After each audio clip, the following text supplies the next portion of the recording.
So ఇదిగోండి వచ్చేసాం. ఇది చాందిని చౌక్.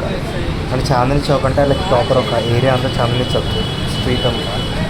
సో ఆ స్ట్రీట్లో ఇప్పుడు నేను చిన్న నడుస్తున్నాను. చాలా చాలా షాప్స్ ఎన్ని ఉన్నాయంటే లెక్క పెట్టలేదు.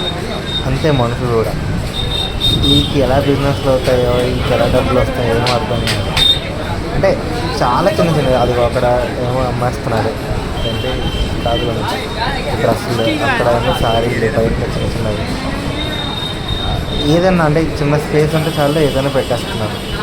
అక్కడ స్ట్రీట్ మీద ఏమో ఫుడ్ ఉంటుంది, లేదా ఇక్కడ మీరు ఏదో పేరు చెప్పండి అది ఉన్నట్టు ఉంటుంది, అలా అనిపిస్తుంది. అన్నీ ఉంటాయి ఇక్కడ. అంటే ఏమో అంటే ఇప్పుడు లైక్ క్లీన్గా ఉంటుందా అంటే ఉండదు. అంటే దాని రీజనబుల్ ప్రైజెస్ అంటే మరీ అంత రీజనబుల్ ప్రైస్ అయితే కాదు. కంపేర్ టు వేరే చోట్ల కన్నా కొంచెం ప్రైజ్గానే ఉంటుంది. అంటే మరీ చీప్గా దొరుకుతాయా అంటే అలా ఏం దొరకవు. కానీ నేను విన్నది ఏంటంటే లైక్ నార్మల్గా బిజినెసెస్ అన్నింటికి లైక్ మ్యానుఫ్యాక్చర్స్ ఉంటాయి కదా, అవన్నీ మోస్ట్లీ ఢిల్లీలో ఉంటాయి. చాలా వరకు మనకి ఎక్కడైనా దొరికేవి ప్రొడక్షన్కి మ్యానుఫ్యాక్చరింగ్ అని ఏదైనా అయితే అది ఢిల్లీలో ఉంటాయి. సో ఇక్కడ ఏంటంటే బల్క్గా గూడ్స్ ఉంటాయి. సో వాళ్ళకి తక్కువ పడుతుంది.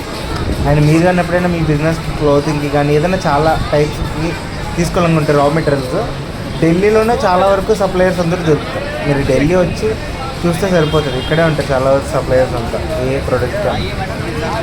అండ్ అక్కడేమో ఫుడ్ ఏంటో చిన్న చిన్న సబ్సిడీస్ ఇంకా ఉన్నాయి మొత్తం. అంటే లైక్ ఫుల్ ట్రాఫిక్ జామ్. నాకు ఢిల్లీకి వచ్చాక అనిపించింది ఏంటంటే అంటే మనం అనుకుంటాం హైదరాబాద్, బెంగళూరు అని, కానీ అవి ఏమి ఆనవు అసలు. అలా ఉంటుంది ఇక్కడ.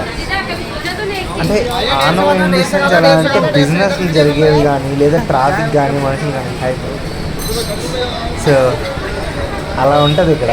ఏది అంటే కానీ బాగానే ఇంటరాక్ట్ అవుతారు, బాగానే మాట్లాడతారు. సో అదొక డిఫరెంట్ ఎక్స్పీరియన్స్ అనుకోండి. సో ఇది మన చాందిని చౌక్. దీనికి నెవర్ ఎండింగ్. నేను మొత్తం అంతా ఇక్కడ ఇచ్చడి తిరిగాను. ఒక 1-2 hours ఈ రోడ్లే చుట్టూ తిరిగా మొత్తం అసలు ఏంటో చూద్దామని. చాలా చాలా డిఫరెంట్ ఉంటుంది. ఇది అసలు ఢిల్లీ బిజినెస్ స్ట్రీట్.